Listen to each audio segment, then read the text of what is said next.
All right, so you are officially doing it. Whether you have just applied or you've got your contract, your bags, and probably about a million questions, let's not worry. I have been there, staring at my luggage, wondering if I needed every single piece of item in my closet and drawers to survive Japan. I didn't, and neither will you. So here's a handy checklist of everything that you must prepare before boarding that one-way flight to the land of the rising sun. First up, the boring but crucial stuff. Documents. And we're going to start off with your passport. Check that expiry date. If it's even close to expiring, and by close, I mean 3 to 6 months, renew it now. Immigration isn't about to cut you any slack where this is concerned. Next, we have your visa. Whether it's an instructor visa, humanities, or you're an applicant of JET, keep a copy of your visa approval handy. We don't want to run the risk of fumbling through our emails at customs. Third on the list, we have our certificates. Your degree. Yes, the actual thing or a certified copy. A TEFL or TESOL certification if you have one and if it is required. However, I recommend bringing it either way, and any other paperwork your employer mentioned.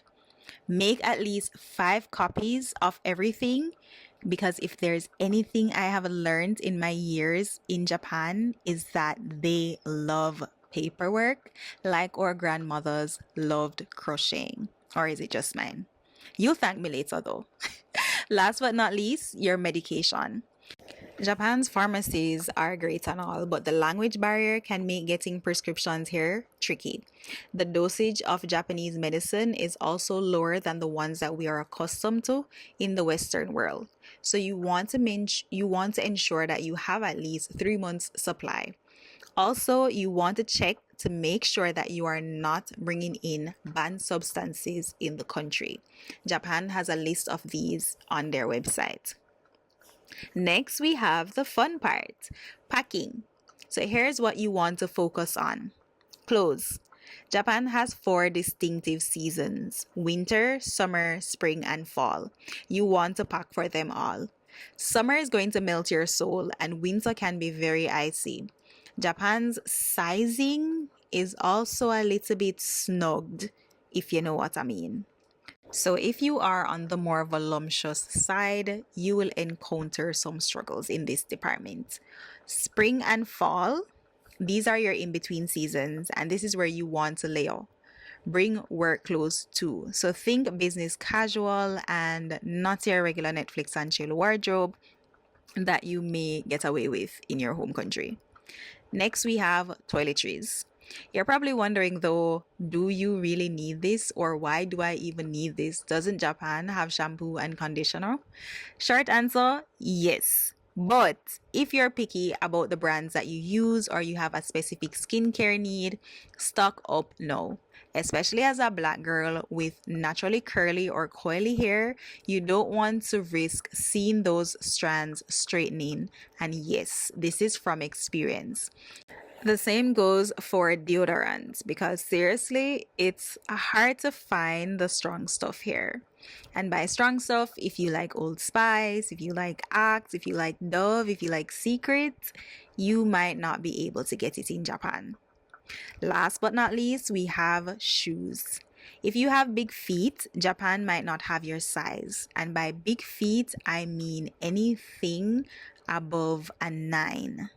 So bring extras, especially formal shoes for work and casual shoes for outings. Keep in mind that your work shoes will need to be 2 separate pairs, indoors and outdoors. Next, let's talk tech. Your phone.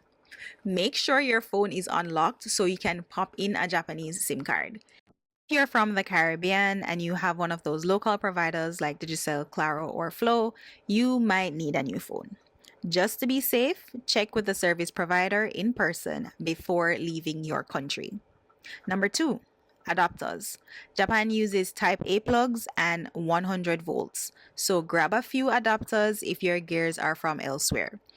This simply means there is no third hole and the metallic parts on your adapters need to be in vertical format, not horizontal.